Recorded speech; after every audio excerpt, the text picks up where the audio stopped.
el computador. Entonces, les estaba diciendo a todos que en realidad el examen físico puede ser bastante retador para cualquiera que esté evaluando un recién nacido al lado de la madre, porque a veces es difícil de la parte cardiovascular decir si un neonato está normal o anormal, porque algunas cosas como que se transponen unas de las otras en lo que es normal y lo que es anormal. Y este examen es muy importante porque la incidencia de las cardiopatías, como vieron en la charla anterior de la doctora, que me pareció muy buena y una muy buena introducción que trata de cómo explicarles todo, la ciencia era de en varios videos en los 60, y de hecho las patías inhibitorias de la cardiopatía, o sea, es una acabo de verificar, y de estas 30% de las cardiopatías, 25 son cardiopatías críticas. Y recordemos que las cardiopatías críticas están definidas como aquellas que requieren una intervención quirúrgica antes del primer año. Entonces, como ven, estos son números que son alarmantes y son muy importantes. Para centrar un poco esta incidencia más hacia Colombia, quise traer un estudio que de hecho se hizo en la Pontificia Universidad Javeriana, que es el estudio de CLAM, que recordemos que CLAM es un estudio colaborativo latinoamericano en malformaciones congénitas, de los cuales Javeriana claramente es pionero y es muy abanderado del trabajo. Hizo un estudio sobre la prevalencia de cardiopatías congénitas en Bogotá y lo tituló interrogándonos que nuestra incidencia es 15%, cuál es nuestra incidencia como ya más centrada a Bogotá. Entonces, tenemos varios retos con el examen físico y tenemos que saber cuáles son las limitaciones y qué podemos hacer y qué no. Digamos que aún con el examen físico que ustedes hagan muy cuidadoso, no se deben traumatizar porque sí o sí algunas cardiopatías irán a casa sin ser identificadas. ¿Por qué? Porque nosotros tenemos unos factores especiales en los neonatos que no tenemos en ninguna otra población, que son los canales prenatales. ¿A qué me refiero de los canales prenatales? Son el ductus, el foramen oval y la alta presión pulmonar. Recordemos que a veces lo llamamos como la hipertensión pulmonar del recién nacido, que creo que es como un nombre que no debería usarse porque es la presión normal que maneja un recién nacido, y esperamos que estas presiones sean altas al principio, y como la gráfica que les puse abajo a la derecha, pues es importante que esta vaya disminuyendo y esta puede tomarle hasta 7 semanas al recién nacido de bajar. ¿Por qué les traigo aquí la resistencia a colación? Porque recordemos que las cardiopatías suelen dar como hallazgos al examen físico que sean más fáciles para nosotros los clínicos cuando hay una diferencia entre el sistema pulmonar y el sistema como tal, el sistema circulatorio. Entonces, si esas diferencias, si la presión pulmonar está alta y la del sistema, pues en general es alta y no hay una diferencia, puede que no haya soplos, puede que no haya tanta mezcla, y por eso nos engañe un poco todo esto. Por eso es muy importante que ustedes, cuando se enfrenten al neonato, empiecen siempre inspeccionando, palpen y ausculten de manera detallada y tratando de no dar nada por alto. Lo bueno es que no todos son malas noticias, no es que todo se nos vaya a pasar, es que el examen físico igual alcanza a identificar algunas cosas, y tenemos algunos advenimientos pues que ya no son tan tecnológicos, ya ha pasado suficiente, con los signos vitales, con la pulsoximetría, que hace parte de hecho de que nuestro examen físico mejore en su sensibilidad. Y de hecho hace ya varios años nuestra guía nacional, espero que todos lo conozcan, la incluye como un tamizaje obligatorio del recién nacido. Entonces, ahorita nos vamos a adentrar más como en esos puntos. Es importante siempre como tratar de darnos más pistas desde el inicio, y por eso siempre la historia clínica es muy importante, y debemos identificar los factores de riesgo para que usted aumente su índice de sospecha. Entonces, en los maternos debemos identificar patologías como diabetes, obesidad, hipertensión, lupus, epilepsia, que la mamá haya tenido influencia, que haya fumado, que tenga condiciones tiroideas. Incluso la cardiopatía congénita en la misma madre le da más riesgo al neonato. El uso materno de alcohol y el embarazo multifetal le va a dar más riesgo a ese neonato. Ya de por sí, para tener en cuenta la historia clínica del neonato, son importantes los perinatales, como revisar el TORCH. Ustedes saben que muchos del TORCH, como la rubeola, tienen asociaciones muy importantes en el corazón y debemos tener en cuenta que cuando tenemos una debemos revisar el corazón, el nacimiento pretérmino, los desórdenes genéticos. Creo que en los desórdenes genéticos podríamos dar una charla completa de cómo se dan asociaciones de Williams, Noonan, trisomía 13, 21, 18, de bacterial, el ompalocele y la hernia diafragmática. Entonces ellos siempre debemos tener como en el tintero, como caer en cuenta al respecto. Entonces vamos a empezar como una clase de semiología y vamos a empezar con la inspección y la palpación. Entonces lo primero que uno ve es el color de la piel y el llenado capilar. ¿Qué estamos evaluando en realidad cuando vemos eso? Es indicadores de oxigenación adecuada y gasto cardíaco. Entonces recordemos que el llenado capilar puede ser entre 2 y 3 segundos. Hago esta aclaración, algunos libros lo ponen como normal hasta 4 segundos, pero creo que en la mayoría de literatura 2 a 3 segundos es lo mismo. Y debemos hacer correctamente la valoración de este llenado capilar, porque nosotros normalmente presionamos y, sí, está normal. En realidad la presión se debería hacer entre 2 y 3 segundos y después soltar y contar 1, 2, 3, son segundos. Recordemos que es 1, el espacio del segundo, 2, usar las palabras largas, lo que sea, pero contar adecuadamente esos segundos. Ya después nos podemos pasar a ver las membranas mucosas del recién nacido. Estas membranas siempre deben ser rosadas y deben mirarse bien la lengua y los labios, porque nosotros tenemos un fenómeno que nos puede asustar un poco, pero que es normal en los recién nacidos, que es lo que llamamos la acrocianosis. Entonces, la acrocianosis es lo que se describe usualmente como una cianosis de las porciones distales de las extremidades, pero esta misma acrocianosis puede verse alrededor de la boca y las uñas, y lo que nos va a diferenciar de la cianosis central, que es la que nos preocupa, es que debemos revisar esas mucosas que les estoy hablando. Entonces, las mucosas siempre deben permanecer rosadas. ¿Por qué? Porque esta acrocianosis puede ser normal en recién nacidos y puede ser por una inestabilidad vasomotora. Recordemos que el examen físico debería hacerse bajo una lámpara de calor o un ambiente adecuado para que estas respuestas vasomotoras no nos confundan.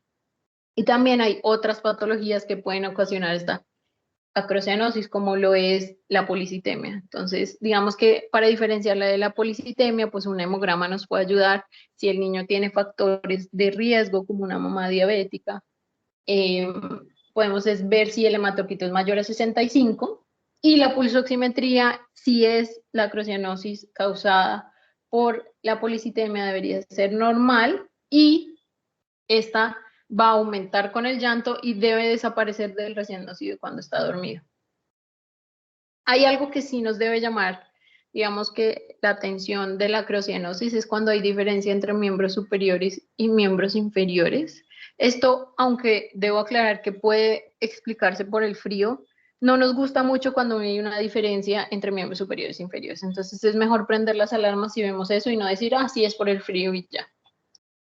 Y ahora por el otro lado, como les estaba diciendo, pues la cianosis central siempre es anormal en los neonatos. Entonces, esta condición no solo se causa por cardiopatías, es una condición de alarma, pero también nosotros debemos tener en la cabeza que puede ser una enfermedad pulmonar primaria o una cardiopatía, y aquí pues ¿qué cardiopatía pensaríamos? Pues algo que restrinja el paso del sangre al sistema pulmonar. Entonces, digamos que miren que ahí uno desde el principio y solo en la inspección uno ya se va como guiando en el examen físico del neonato. Entonces, las guías, y si uno lee, pues le dicen como es más fácil que usted diferencie esto si usted hace una prueba de hiperoxemia, pero hacer una prueba de hiperoxemia puede ser mortal incluso para el neonato si es una cardiopatía, porque el oxígeno lo que va a hacer es vasodilatar el pulmón y puede hacer que todo el flujo del sistema se vaya al pulmón, encharquemos todo el pulmón y el sistema se quede sin flujo. Entonces estas,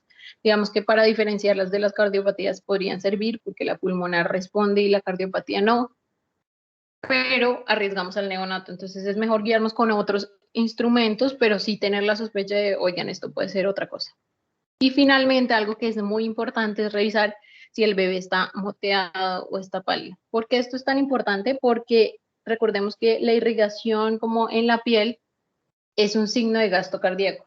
Cuando hay un gasto cardíaco disminuido, la sangre de la piel va a ser entregada a los órganos y tejidos centrales que son muy importantes, y por eso el paciente se va a ver moteado y pálido. Entonces, esta siempre es un signo de alarma. Ver si está moteado o pálido, debemos confirmar que no sea una respuesta vasomotora. Hay algunos bebés que se motean por eso, pero no debemos quedar tranquilos. Usualmente es un niño que probablemente esté mal y necesita de nuestra ayuda.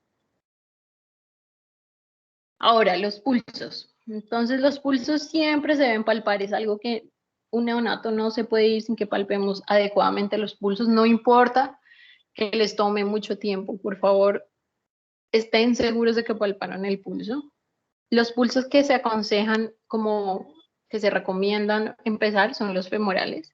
Primero debemos tocar un femoral. Una vez hayamos como encontrado ese femoral y estamos seguros, debemos compararlo de manera bilateral y ya después con los braquiales. Es algo muy importante que creo que siempre nos enseñan y solemos a veces, en los femorales no lo hacemos tan mal, pero de pronto en los braquiales el pulso se debe tocar en la dirección del vaso, siempre, para sentirlo con todo el dedo, siempre en la dirección y no de manera perpendicular. Entonces es súper importante, que quiero como corregir. Si alguien lo hace todavía, es importante. Es muy importante que el neonato esté tranquilo para que no confundamos los movimientos musculares con el pulso. Creo que eso es fácil diferenciarlo a medida que uno adquiere experiencia, pero al principio va a ser difícil. Y recordemos que estos se pueden clasificar en una amplitud de 0 a 4. 0 es que ustedes definitivamente no lo palpan, deben confirmarlo y pues pueden confirmarlo con un braquial, que normalmente el preductal siempre debería estar, a menos de que el niño esté como en shock, que ya va a ser difícil palparlos, pero esos deberían estar disminuidos y por lo menos en un 1. Y 4 siendo ya cuando están amplios, como lo esperamos en un ductus. Entonces miren que a medida que he ido dando las charlas les he dado como tips de qué cardiopatía sospechar a medida que uno va encontrando, uno puede ir sumando y pensando en cardiopatías. También podemos ver la frecuencia de pulso, que puede estar entre 100 y 160. Debo aclararles a todos que los neonatos cuando duermen pueden bajar hasta 80. En algunos libros está descrito, lo importante es que cuando los toquemos ellos vuelvan y suban y que siempre tengan un ritmo sinusal, que eso se comprueba con un electrocardiograma. El ritmo también se va a poder palpar, solo sentir si eso es algo rítmico o si tenemos algo más. Entonces, ¿qué pasa cuando estos están alterados? Pues cuando están disminuidos debemos pensar en la coartación, sobre todo cuando están disminuidos los femorales y no les encontramos, debemos pensarla. Y cuando están aumentados, el ductus arterioso patente. Siempre que sintamos que alguno está normal, debemos palpar todos los pulsos, los braquiales, los radiales, los pedios, los femorales, para estar seguros y poder describir qué está pasando y en dónde no lo sentimos y poder guiar nuestro diagnóstico. Ahora, la evaluación del patrón respiratorio. ¿Qué es lo normal? Lo normal en un neonato es que sea regular y sin esfuerzo. Los sonidos usualmente son muy bajos y uno los debería identificar solo si uno los está auscultando o estamos haciendo una observación detallada. Ellos tienen un patrón de respiración abdominal porque recordemos que su musculatura torácica es débil y su respiración la está dirigiendo es el diafragma, y necesitamos conocer algo que a veces los que no tienen mucha experiencia se confunden, que es la respiración periódica. Entonces digamos que la respiración periódica lo que es una variación normal que se cuenta tanto en prematuros como en recién nacidos a término, y lo que va a notar el que los esté examinando es que más o menos hace pausas por menos de 10 segundos, es importante para no confundirlos con otras, es por menos de 10 segundos, y ya el neonato empieza a hacer respiraciones seguidas en serie rápidas y ya después vuelve a lo normal. Eso es una respiración periódica y es normal. Entonces es algo de los hallazgos que ustedes deben tener en cuenta, que es normal. ¿Qué vemos como la fisiopatología detrás de este examen físico? Es importante y es tener en cuenta que los cambios en la frecuencia respiratoria y el esfuerzo frecuentemente son el resultado de cambios en el compliance pulmonar. Sé que esto es un poco de fisiología, pero es importante que ustedes entiendan y recordemos qué es el compliance. Recordemos que el compliance es el reflejo de la rigidez de este pulmón, que está como duro y rígido, y cuál es la habilidad para cambiar el volumen en relación al cambio de presión. Entonces lo que siempre nos explican en fisio es como recordar cómo una bomba tiene ese compliance, cómo es rígida y tiene la habilidad para cambiar de un volumen sin tener tanta presión. Entonces ese compliance es muy importante y ya les voy a explicar por qué en la clínica de las cardiopatías esto es importante. Entonces, algunas cardiopatías lo que van a hacer es tener un efecto profundo en ese compliance y vamos a reflejarlo en el examen físico, y por eso vamos a, ahorita quiero dividir el examen físico en dos, que es las cardiopatías que van a tener el flujo pulmonar disminuido, que no va a llegar flujo a ese pulmón, y las cardiopatías que lo van a tener aumentado. Entonces vamos a empezar con esas cardiopatías de flujo pulmonar disminuido. Como van a ver, yo no estoy diciendo esto.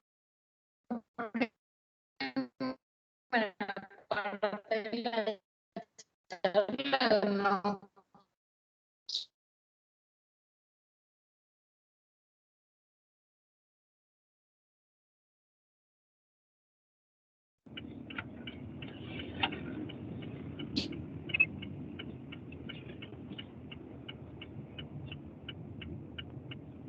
Y quiero que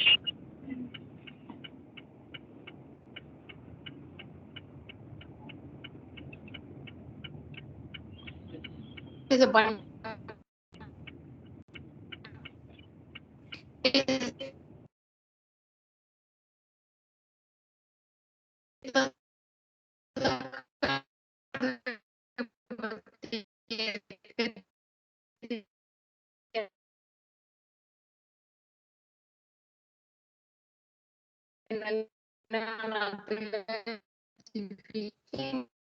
quiero que identifiquen los signos de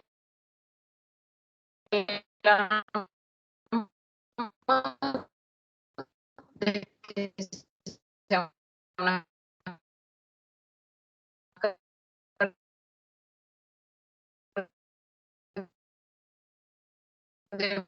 cardiopatía.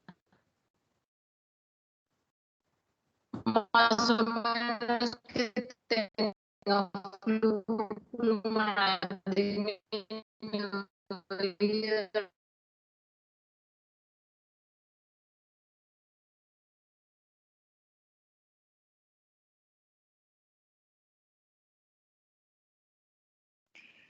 Lina, discúlpame, yo no te estoy escuchando. No sé si ustedes tengan algún problema con el sonido también.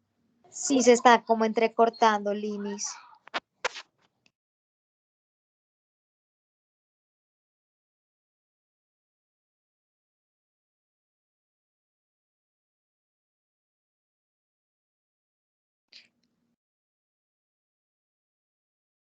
Ahora no se oye nada, doctora.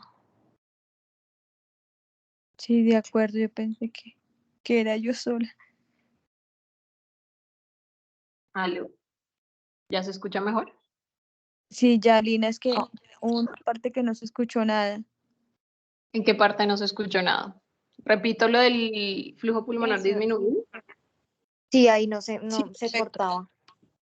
Y ya no se me está entrecortando, ¿sí? ¿Era la señal? no, ya no. Perfecto. Entonces, les estaba diciendo que es muy importante dividir en dos las cardiopatías y diferenciarlas por el examen físico, que no es importante decir qué diagnóstico en esencia tiene la cardiopatía, como esta cardiopatía es una estenosis pulmonar, no. Lo importante es decir, yo creo que tiene una cardiopatía y no quedarse con el paciente. Entonces, digamos que es importante tener en cuenta que el compliance, como lo vimos en fisiología, es una definición que es muy importante, que es la capacidad que tiene el pulmón para cambiar y tener la elasticidad para, con cambios de presión, pues dilatarse un poco y tenerlo. Entonces, cuando el flujo disminuye, menos sangre va a entrar a los pulmones. ¿Qué va a pasar con el compliance? Pues el compliance aumenta, la respiración se vuelve más fácil, pero es la disminución de este flujo va a producir una hipoxemia. ¿Qué va a pasar con esa hipoxemia? Pues va a estimular el centro respiratorio en el tallo cerebral, que va a resultar en hipernea. Entonces aquí es muy importante que usen el término semiológico correcto, porque esta no es una taquipnea, la hipernea se refiere a una taquipnea sin esfuerzo con volumen corriente aumentado. Entonces usted lo que va a ver es que el bebé se ve cianótico sin dificultad respiratoria. Entonces siento que este es algo fácil para identificar porque uno tiene una como disociación clínica de lo que está viendo. Es un niño que está muy cianótico, que le impresiona a uno y le angustia, pero el niño está tranquilo. Entonces, ¿cómo podríamos hacer para comprobar eso? Es tomarle unos gases y ver que la presión arterial de CO2 pues está baja. Entonces ahí ustedes deben sospechar una cardiopatía de flujo pulmonar disminuido. Ahora, por el otro lado, tenemos unas cardiopatías que va a aumentar el flujo pulmonar. Entonces, digamos, ¿qué pasa si uno tiene mucho flujo pulmonar? Pues estas van a llevar a un edema y una falla cardíaca congestiva. Aquí va a pasar lo contrario de lo que pasaba antes, es que el compliance va a disminuir y el niño sí va a aumentar su trabajo respiratorio, le está costando. Lo va a llevar a taquipnea, quejido, aleteo nasal y retracciones intercostales. Todo eso es porque el gasto cardíaco va a estar en el pulmón. Entonces recordemos que hay algo que es muy importante, que es como la distribución del flujo. Normalmente el QP-QS, que es como lo llamamos, es que todo el flujo que está en los pulmones también está en la misma medida en el corazón y normalmente debería ser 1:1. Pero si tenemos alguna cardiopatía que quite ese balance, puede encharcar a los pulmones, darle toda esa dificultad, pero también puede estar robando al sistema. Al robarle en este sistema, ¿qué va a pasar? Pues que el gasto cardíaco está usualmente disminuido. Entonces, además de la dificultad respiratoria, la piel se va a motear, por los que ya les conté, y el llenado capilar va a aumentar. Usualmente en los gases lo que van a encontrar es una acidosis metabólica y respiratoria. Entonces, en estos pacientes sí ya deben pensar, uy, no, yo tengo ese aumento del flujo pulmonar. Ya continuando hacia como la parte de la inspección, palpación y la auscultación cardíaca, lo mismo que la respiratoria y que les había dicho, esta es casi imperceptible a la inspección. Entonces, el precordio suele ser silente a la palpación, pero tengamos en cuenta que puede haber un aumento parasternal en el borde izquierdo, secundario a la dominancia derecha normal de recién nacido, que esto suena como ilógico porque uno dice como así, que uno siente el borde izquierdo y es el ventrículo derecho. Recordemos que el ventrículo que está anterior en el tórax en todos nosotros es el ventrículo derecho. Por eso, como ellos tienen en dominancia eso, de pronto como un hallazgo normal, ustedes pueden encontrar que hay un aumento parasternal en el borde izquierdo. Otro de los errores que es importante es que suelen usar solo el diafragma para auscultar a los recién nacidos y hay soplos de muchas tonalidades que el diafragma no va a escuchar y que la campana es importante. Entonces deben usar ambos para la auscultación. Digamos que usualmente los libros lo que dicen es que usted debe iniciar en la base del corazón, en el segundo espacio intercostal derecho, pasar al izquierdo, ya después moverse por el borde external al ápex, usando ambos, tanto la campana como el diafragma, y ahí usted se debe fijar en la frecuencia cardíaca, el ritmo, sonidos y si tiene algún soplo. Entonces es importante saber qué vamos a escuchar y estar atentos. Yo sé que hay unos focos específicos para uno poderlos describir, pero a veces se aconseja que uno no sea tan específico en los focos, sino que trate de escuchar todo el espacio sin dejar tantos espacios entre los focos, como no dejar sitios sin auscultar. ¿Y qué vamos a esperar en la auscultada? Como quiero que vayan como guiados a qué estamos escuchando, entonces recordemos que hay dos sonidos esenciales que llamamos S1 y S2. En el S1 está el cierre de las válvulas tricúspide y mitral, que son los auriculoventriculares, y en el S2 vamos a encontrar las semilunares, que son la aórtica y la pulmonar. Recordemos que cuando estamos dentro de nuestras madres, el flujo pulmonar es muy poco, porque la presión es muy alta, están llenos de líquidos, entonces el flujo de sangre es muy poco, pero a medida que uno nace, pues ese flujo va a aumentar, porque la resistencia es mucho menor y el sistema es el que va a aumentar. ¿Y qué va a pasar? La válvula pulmonar va a recibir más sangre. Entonces, por eso el S2 va a tener dos sonidos. Recordemos que siempre dicen loop siendo más largo porque normalmente cierra la aorta y posteriormente cierra la pulmonar. Como en este espacio la pulmonar va a tomar más trabajo porque está pasando más flujo del que esperábamos, es normal escuchar un desdoblamiento audible del S2. Escuchar ese S2 desdoblado nos va a guiar a más cosas. Es muy importante escucharlo porque si ustedes escuchan cuando desdobla, va a decir, tenemos una posición normal de los grandes vasos. ¿Y por qué pasa eso? En la transposición de grandes vasos, recordemos que la aorta pasa a una posición anterior y al estar anterior, ustedes no van a lograr escuchar a la pulmonar. Entonces, si ustedes tienen un S2 único y fuerte, ya nos empieza a quedar la duda de cómo será una transposición, pero si la tienen desdoblado nos va a significar eso. Y también, ¿qué va a significar? Que tenemos una baja resistencia, que está pasando un flujo adecuado en el pulmón y que está cerrando después. A diferencia que si lo escuchamos reforzado, pues ya estamos pensando en una hipertensión, que recordemos que hipertensión entre comillas porque los neonatos al principio la tienen alta. Pero escuchar un S2 desdoblado como nos deja más tranquilos. Respecto al S3 y el S4, a veces pueden explicarse por situaciones normales, pero prefiero no confundirlos y decirles que cada vez que escuchen un galope, que es más o menos como cuando salen así como los caballos y escuchan otro sonido más, casi siempre sospechan que algo está mal en el corazón y prefiero que se lleven esa idea de que lo escuchen y lo remitan a que se queden con un neonato así. Hay un fenómeno que es muy importante y que se ve de manera usual en los niños y que es importante que todos los conozcamos, que es la arritmia sinusal. Entonces, empezamos por la fisiología normal de todos, que todos conocemos que cuando inspiramos, ¿qué pasa? Nuestra caja torácica pues va a crecer, se va a expandir y el corazón va a hacer que llenen más esas venas sistémicas y al llenar más las venas sistémicas porque hay menos presión, va a aumentar la presión en la aurícula derecha, que recordemos que es donde llegan nuestras venas sistémicas. ¿Y por qué va a aumentar esa presión? Porque pues va a tener más volumen y esto va a provocar una variación en la frecuencia cardíaca del nodo sinusal porque nosotros tenemos unas vías aferentes y con respuesta eferente que van a manejar ese nodo sinusal. Entonces, digamos que les puse in, es para que ustedes recuerden que con la inspiración incrementa y no quiero como encartarlos con todas las vías neurológicas complejas porque ahí está metido el núcleo ambiguo, el accumbens, el parasimpático, el vago, pues el vago a través del parasimpático. Entonces yo lo que quiero es que ustedes recuerden que inspiratorio se incrementa y pues todo eso está mediado. Si alguien quiere leer después es el reflejo de Bainbridge que está ahí en la diapositiva y hay una explicación, pero lo importante es que ustedes sepan que al inspirar incrementa. Se las quería mostrar en el electro. El electro va a ser una pieza fundamental, pero creo que no es el objetivo de esta charla. Podría dar toda una charla de las ayudas diagnósticas como son la radiografía y el electro para diagnosticar cardiopatías y darle al diagnóstico, pero quiero el examen físico y quería demostrarles cómo se ve la arritmia sinusal, que es como si ven que va en un patrón rápido, para, disminuye por todo el efecto que les acabo de explicar, da un latido, después sigue, pero está totalmente sinusal, la P está positiva, está siempre antes de QRS, entonces es importante. Yo sé que de pronto para los que no han visto muchos niños dicen como arritmia sinusal, es como eso es una contradicción, no, es un hallazgo normal. Entonces por eso es muy importante que la reconozcan y sepan que es normal y pues incluso en los adultos nos pasa, pero si ustedes toman un electro que dura 10 segundos, pues es difícil que nosotros que tenemos 18 respiraciones justo le peguen a la arritmia sinusal.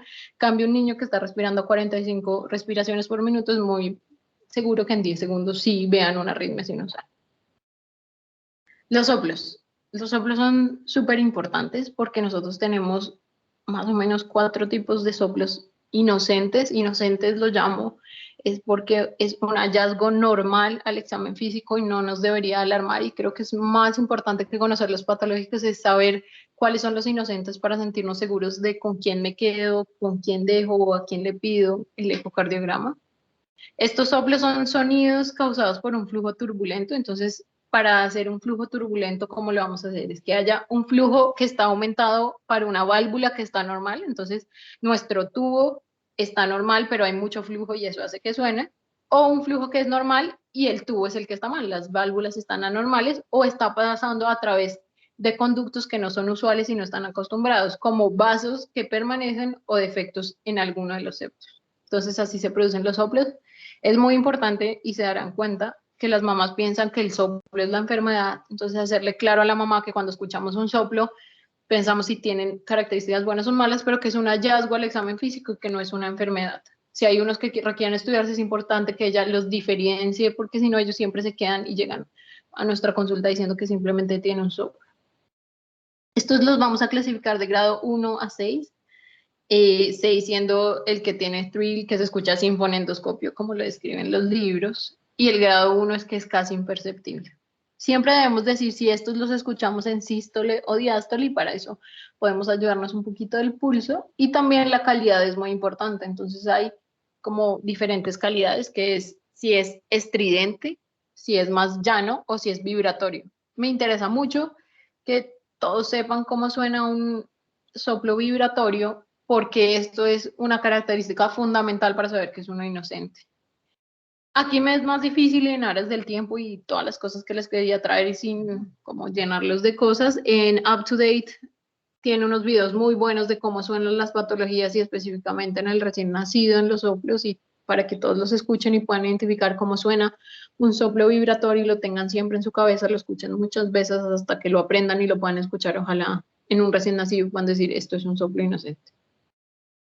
Y es importante decir si lo escuchamos en una sola área o se irradian. Usualmente los neonatos por el área de superficie corporal se suelen irradiar. Lo importante es que ustedes lo ubiquen, es a qué foco está más cercano y en dónde lo escucho más duro, de ahí proviene, y lo demás es hacia dónde se irradia. Recordemos que se puede irradiar a muchas partes, la axila, espalda, infraclavicular, cuello. Entonces es importante que cuando escuchen algo, ausculten todo el tórax, pues como integralmente. Entonces, los soplos inocentes que ustedes deben conocer uno es el soplo por flujo pulmonar, que probablemente es el más común, que lo que vamos a hacer es escucharlo en el borde paraesternal superior y se transmite bien a ambos lados del tórax, a la axila, a la espalda, suave y generalmente no debe sobrepasar una intensidad 2/6, que está causado por lo que ya les dije, que es el aumento del flujo normal del pulmón del recién nacido.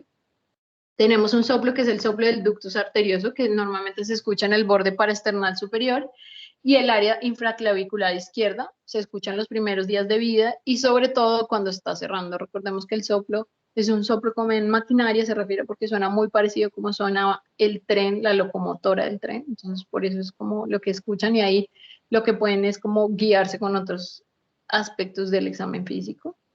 Otro es el soplo de la regurgitación tricuspidea. Normalmente este debe ser transitorio, tiene una intensidad 1/2/6 y lo podemos escuchar más hacia el cuarto espacio intercostal a la derecha del esternón. Entonces, esto es más común en neonatos que están estresados, que tienen hipertensión pulmonar leve o moderada, que otra vez entre comillas debería ser como al principio, y suele resolver cuando se caen las resistencias, o sea, puede durar hasta 7 semanas. Finalmente, el que les hice énfasis en la diapositiva anterior era el soplo funcional, que es vibratorio, es como un zumbido, es muy diferente a cualquiera patológico y a cualquiera de los inocentes de los otros, y es de baja frecuencia y se suele escuchar es en el borde esternal bajo izquierdo, pero es muy importante que ustedes hayan escuchado alguna vez esto. Sobre los soplos patológicos, estos suelen ser de grado 3 a 6 de intensidad, suelen ser más estridentes, más fuertes, suelen ocurrir en sístole y se escuchan en todo el tórax y la espalda. Estos son los que debemos como marcar y decir, uy, este se asocia con cardiopatías, es muy fuerte y lo escucho muy fácil. Entonces recordemos que algunas cardiopatías graves no van a tener soplos y no debemos preocuparnos. Solo que las que sí tienen, sí es importante que las identifiquemos. Finalmente, quiero traer a la charla algo que es una ayuda fundamental, que es la pulsoximetría y la tensión arterial, porque sobre todo la pulsoximetría juega un rol fundamental en la detección temprana de estos defectos congénitos.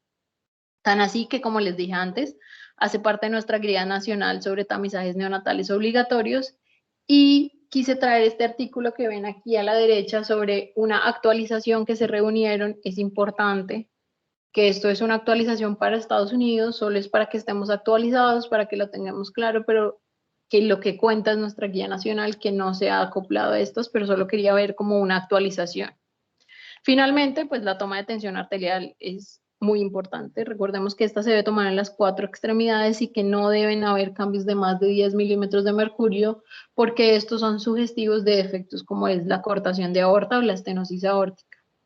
Ahorita vamos a ver que este artículo es muy interesante porque trae la sensibilidad de esta pulsoximetría en cada una de las cardiopatías. Y estas, la estenosis aórtica y la coartación, tienen mala sensibilidad, por lo que si lo combinamos con la tensión arterial y los signos del examen físico que ya les conté, pues podemos tener una mayor sensibilidad y ayudarles a todos estos. Entonces, por favor, recuerden tomar la tensión arterial con un tensiómetro adecuado para los neonatos. Entonces, vamos a empezar a repasar este artículo que les mostré. Primero quería traerles algo de historia con la que inicia el artículo, y es que ellos dicen que los primeros reportes de la oximetría datan de 1995. Ya hacia 2009, la Academia Americana de Pediatría y la Asociación Americana del Corazón, que es la AHA, revisaron la evidencia disponible y dijeron que, parece que la pulsoximetría podría mejorar la detección de cardiopatías congénitas y nos está yendo como bien, y nos está yendo tan bien es que en el 2011 ya decidieron discutir las estrategias para su implementación y hacia 2012 plantearon una segunda reunión que dijeron ya vamos a definir detalles de cómo vamos a hacer esta implementación en todos Estados Unidos, y de hecho hacia 2015 más del 80% de los estados de Estados Unidos ya realizaban este tamizaje. Por lo que, viendo como retroalimentación, en julio del 2018 deciden hacer una reunión como para definir las cosas, perdón, en septiembre, dije julio, julio fue lo del tamizaje universal, y dijimos como pues hagamos un consenso de cómo vamos, qué hacen diferente otros países, qué hacen diferente algunos estados que no se adhirieron y cómo les va, y planteamos modificaciones para volverlo más sencillo y más sensible. Entonces se reunieron, hicieron un consenso. Esta es la tabla 2 que les quise traer, que eran en qué se basaron para hacer los diferentes cambios, que son diferentes estados y algunos países como Alemania, que hacían cosas diferentes y querían saber cómo lo lograron. Entonces, lo primero que ellos vieron en el consenso es que los estados que lograron implementarlo lograron reducir las muertes en el 33% por causas cardiológicas. Es una reducción de mortalidad muy importante y por eso lo traje. Que no hay evidencia alguna todavía que decir que por tener como este tamizaje vamos a aumentar los costos para el sistema de salud, sino en cambio vamos a disminuir mortalidad. Y dados que algunos pues, estados, como les conté, modificaron las cosas, pues querían ver qué cambiar del algoritmo para hacerlo más fácil y más sensible. Hicieron 5 cambios que los traigo en las siguientes diapositivas. El primero es que ellos plantearon es tomar el tamizaje con la saturación postductal únicamente, o sea, solo en el pie. ¿Por qué plantearon esto? Recordemos que Estados Unidos tiene otro sistema de salud diferente al nuestro y ellos, cada persona que esté ahí, pues entre más cosas pueda hacer en un turno, pues va a salir menos costoso. Es más rápido y podría salir más barato, entre comillas, pero ellos decían que al tener solo el pie, si yo no tamizo preductal y postductal, sino solo la postductal, pues algunas cardiopatías se van a pasar. ¿Y qué cardiopatías se van a pasar? Pues digamos la transposición de grandes arterias, la detransposición de grandes arterias con altas resistencias pulmonares o con interrupción del arco aórtico y la conexión venosa total anormal se van a pasar. ¿Por qué? Porque ellas van a tener una saturación postductal normal y como no vemos la preductal, pues se nos pueden pasar. Además, hay otras cardiopatías que no son hipoxémicas y como es la cortación de aorta, por ejemplo, que no es una cardiopatía hipoxémica, entonces puede tener una saturación postductal que es normal, entre comillas, porque no tenemos la comparación y no vemos la diferencia porque solo tenemos una. Entonces es súper grave porque se nos están pasando eso. Por eso, el consenso sobre dijo, la recomendación se mantiene. Vamos a usar 2 extremidades, nada de una sola extremidad. La segunda que se discutió es el cambio del límite inferior de la saturación a 95 para pre y postductal. Entonces digamos que esto es un poquito más complicado de entender, entonces por eso les quise traer el algoritmo antiguo, que es el que tienen aquí presente, y lo que actualmente se recomienda, como vemos en la diapositiva, es que la saturación pre y postductal deben ser menores de 95. No es uno, sino la mano y el pie deben ser menores de 95 o tener una diferencia mayor de 3 para volver a hacer la prueba o para no pasar. Entonces, ¿qué quiere decir ahí? El pie y la mano deberían estar alteradas para perder. Esto hace que un niño con pruebas y miren que puede pasar que en las 3 pruebas estén alteradas, pero no tan bajas, o sea, no menos de 90 como hacerla para perder, y igual pasa el tamizaje. Entonces, ellos les preocupaba eso porque, claro, incrementa la sensibilidad que ellos digan que en mano y pie están alteradas, pero aumentar los falsos positivos. Además, como ven, el algoritmo se vuelve un poco más confuso porque tenemos 3 retamizajes. Entonces, como que ellos reevaluaron eso y dijeron, no, esto estaba poniendo muchos falsos positivos en mi estudio, entonces digamos que cualquier saturación que sea menor de 95 es un retamizaje o pierde. Y ya vamos a ver por qué es un retamizaje o pierde.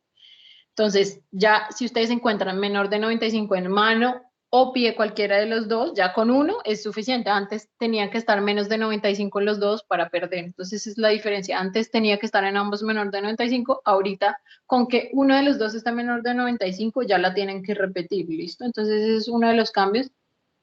acá tengamos en cuenta que este 95 no está hecho en las alturas. La cardioinfantil ya hizo un estudio sobre las saturaciones en las alturas y esto es algo de Estados Unidos, pero pues es una actualización que creo que todos debemos conocer. El tercer mensaje que se discutió en ese consenso era eliminar el segundo retamizaje. ¿Por qué decir que 2 retamizajes, como les mostré ahorita, quitaba tiempo? Entonces, digamos que al tener 2 retamizajes, cada uno de los retamizajes se debía separar por el otro de 1 hora. 1 hora que podía ser muy importante y podría llevar que en esa hora el neonato ya hiciera un colapso y lo hiciera al lado de la madre y no en condiciones óptimas. Entonces, por eso, lo que decidieron decir es como, no, vamos a hacer solo 2 retamizajes y si no cumple el criterio de saturaciones, ya pierde, y eliminaron el segundo retamizaje. Entonces, el algoritmo anterior se alteró, ya no es tan largo, sino son solo un retamizaje, sino pierde. Otra de las cosas que hacían algunos centros es que cambiaban la saturación diferencial a mayor de 2. Recordemos que en este momento está mayor de 3, no incluye el 3. O sea, 4 mayor o igual a 4 es como para que no se confundan, pero en este momento es mayor a 3 y querían ver qué pasaba si es mayor de 2. Entonces ellos decían pues que claro, tiene mayor potencial de identificar más cardiopatías congénitas, sobre todo aquellas como la obstrucción aórtica que tenemos baja sensibilidad, pero ahorita no había suficientes datos como epidemiológicos para corroborar esto y sí podía incurrir en más gastos, por lo que no se decidió cambiar el corte a mayor de 3. Finalmente, el último punto que toca esta guía es el tamizaje temprano antes de las 24 horas. Digamos que esto va a aumentar los falsos positivos, pero ¿por qué surgió esto? Porque algunos centros se saltaban eso y decían que no lo hacían antes de las 24 horas. Es porque ellos dicen que muchas cardiopatías graves hacen el cierre ductal antes de esas 24 horas y presenta síntomas leves o incluso un colapso circulatorio antes de que sean incluso pues como que no los han tamizado y ya están en la UCI, que condiciones no cardíacas como la sepsis, la neumonía, la hipertensión pulmonar persistente del recién nacido suelen presentarse antes de esas 24 horas y que hay estudios que dicen que más o menos la mitad de pacientes con cardiopatías congénitas graves no alcanzan ni siquiera a tamizarse. Entonces, por eso ellos dicen que este se podría hacer antes de las 24 horas, pero el consenso decidió no cambiar la recomendación, pero que cada centro podía evaluar, considerar aceptable hacerse 24 horas. De aquí quiero hacer una aclaración, es importante que nuestra guía nacional nos protege para no darle salida a un neonato antes de las 24 horas. Esto es solo una actualización y no quisiera que le den salida a ningún neonato antes de las 24 horas, porque nosotros ya nos protege la ley y no solo estamos viendo cardiopatías, estamos viendo otras cosas del neonato, que esa primera transición es muy importante para identificar cosas graves. Pero pues esa fue la actualización. Después hacen énfasis en qué pasa con la prueba. La prueba es muy importante, es una política que va a salvar vidas y aunque algunas cardiopatías no serán detectadas por las limitaciones inherentes que ya les conté y las diferentes cardiopatías que todas se presentan de una forma muy variada, tenemos que tener en cuenta que esto tiene unos límites, pero conocerlos es importante. Entonces, una prueba negativa no descarta una cardiopatía con 100% de seguridad. ¿Y por qué pasa esto? Es que, digamos, como las obstrucciones del tracto de salida, como la estenosis pulmonar o aórtica o la coartación, en el momento del tamizaje pueden estar dando flujo, le puede estar dando el ductus flujo todavía. Entonces nos va a salir como una cardiopatía que es un tamizaje negativo y la tiene. Entonces, digamos que hay algunos grupos que dicen, pues es que es fácil, este tamizaje no es para esas cardiopatías, sáquenlas, pero es simplemente que lo que dice la Academia Americana de Pediatría en este artículo es, no la saquen. Entrene a los papás a decirles, ustedes tienen que estar pendientes de los signos de alarma y entrene a sus médicos para saber que esas se pasan y que deben hacer otras cosas para identificar esas cardiopatías. Tanto que ellos en el artículo sacan esta sensibilidad y dicen para cuáles son sensibles, para cuáles no son sensibles, y recordemos que una sensibilidad del 50% o menos del 60% es como tirar una moneda, es una mala sensibilidad. Entonces hay algunas cardiopatías que sí o sí se nos van a pasar, pero hay otras que no y que tienen una buena sensibilidad y por eso es importante. Esto es lo de la educación que ya mencioné, que es muy importante que tanto padres como médicos, enfermeras, sepamos y tengamos claro esto. Entonces les quise traer el resumen de cómo simplificaron el algoritmo, que no sé si la letra me quedó un poco pequeña, espero que lo están viendo en su computador. Es que lo primero que vamos a hacer es la medición 1, y vamos a poner la pulso, PO es pulsoximetría, en la mano derecha, que es la preductal, y un pie alrededor de las 24 horas o su egreso. Y hay 3 posibles escenarios. No cumple. ¿Cómo no va a cumplir desde la primera? Es que sature menos de 89, ya sea en el pie o en la mano. Con que uno de los dos esté en menos de 89, ya usted debe referir al paciente donde haya cardiología y un ecocardiograma. Pero hay una situación intermedia o pasarla. ¿Cómo la pasa? Es que tanto el pie y mano, saturen más de 95 y que no haya diferencia pues de más de 3 entre las dos extremidades. Así pasa. Entonces ese es el escenario que no pasa y no pasa. Pero hay una que es usualmente lo que pasa, que es que tanto o la mano o el pie tienen 90-94, hay una diferencia de 4 más entre la mano y el pie. Cuando hay una diferencia o la saturación está entre 90 y 94, usted debe dejar el neonato en donde está y retamizarlo a la hora. A la hora vuelve y cumple. Ya hay solo 2 opciones, si cumple o no cumple. Para pasar, tanto pie como mano deben saturar más de 95 y no debe haber una diferencia de 3% o menos entre la mano y el pie. Y no cumple si la pulsoximetría es 94 menos y hay una diferencia mayor de 4 entre mano y pie. Y este debe ser referido. Entonces digamos que miren que el algoritmo se volvió mucho más simple porque lo que ellos decían es que entre los algoritmos sean más difíciles, hay más errores humanos que pueden tender a que uno se equivoque y le dé salida a quien no debe darle. Por lo que ellos dicen como, por favor, impriman este algoritmo, ténganlo, entrénenlo, miren dónde examinan a sus niños y imprímanlo para que los pacientes, todos los papás, enfermeros, médicos, tengan presente este algoritmo. Entonces ahí es donde acaba este artículo. Y ya para finalizar les traigo otras 2 cosas que son muy importantes, es que también parte del examen cardiovascular está en el abdomen. Recordemos que algunos que tienen sobrecirculación pulmonar van a tener aerofagia por toda la taquipnea. Entonces, si ustedes ven un niño que está con mucha taquipnea, ellos pueden beneficiarse de una sonda, de una descompresión gástrica. Y siempre debemos tocar el hígado.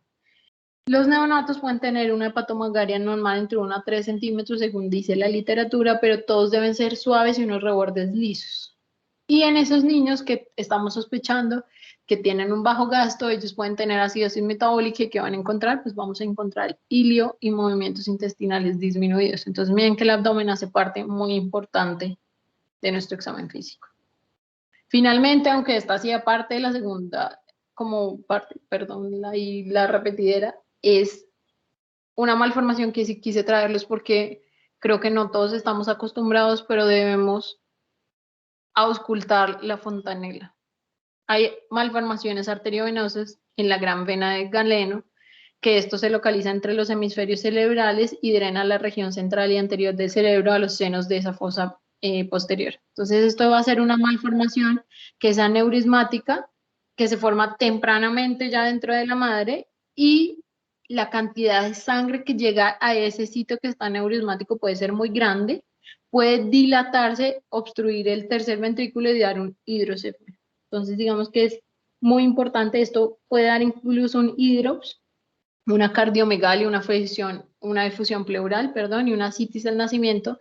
Es muy importante que ustedes cuando sospechen y estén un poco perdidos también auscultemos la fontanela. Entonces es importante que tengamos en cuenta eso. Entonces ya finalmente pues esto es lo de la segunda parte que quedaría muy extensa en la clase, por lo que decidí no darlo. Quería darle ya las consideraciones especiales a todos ustedes, es que muchas condiciones comunes pueden imitar la presentación de una cardiopatía congénita porque causan cianosis central, pero usted debe tener en cuenta a quién hago los signos de alarma. Recordar lesiones como el pulmón, el sistema nervioso central, las infecciones, las hemoglobinopatías. Yo sé que en Bogotá creo que no vemos muchos, pero aquí en el Valle del Cauca sí es común y es importante tenerlas en cuenta, porque aquí la hemoglobina no puede cargar el oxígeno y el niño se va a ver mal por eso. Y que su mejor herramienta es ese examen físico que usted puede combinar con una radiografía para decir, miren, yo sospeché un bajo flujo pulmonar, la radiografía le va a ayudar, la cardiomegalia que va a ver, o el hiperflujo que va a haber, lo puede ayudar y guiar, y el electro también. Por eso les digo que eso es toda una clase diferente, pero es muy importante que ustedes se guíen. Entonces, finalmente les quería hacer el mismo llamado que hace el artículo, es que necesitamos desarrollar una infraestructura para tener políticas de prevención de cardiopatías. ¿Por qué? Porque la idea es encontrar a todos los recién nacidos que tengan una cardiopatía y ahorita la Academia Americana de Pediatría lo que plantea es que vamos a tener 3 estrategias que son fáciles, asequibles a todos y nos pueden ayudar a encontrar a todos estos recién nacidos, que son las ultrasonografías prenatales con identificación de cardiopatías desde que está la mamá para que el niño nazca en un centro que es adecuado y que pueda ser atendido. El examen físico, por eso llamé a mi charla así, el examen físico cardiovascular, un salvavidas, y combinarlo con la pulsoximetría. Son 3 cosas que la Academia Americana prevé que si para el 2030 todos estamos cumpliendo, se salvarán más de 700,000 vidas de niños con cardiopatías. Entonces, por eso creo que este fue como el tema que quise traer para todos ustedes. Y espero que les haya gustado. Con eso finalizo. Muchas gracias, Lina. Con mucho gusto y muchas gracias. Espero que me sigan invitando. Es todo un honor volver a mi casa, de verdad. Lina. No sé si alguien tiene alguna pregunta. Señora doctora, Si alguien tiene alguna pregunta. a su disposición. Lini, muchísimas Lini, felicitaciones. gracias. Muchas gracias. Muy bien. Gracias. Yo tenía una pregunta.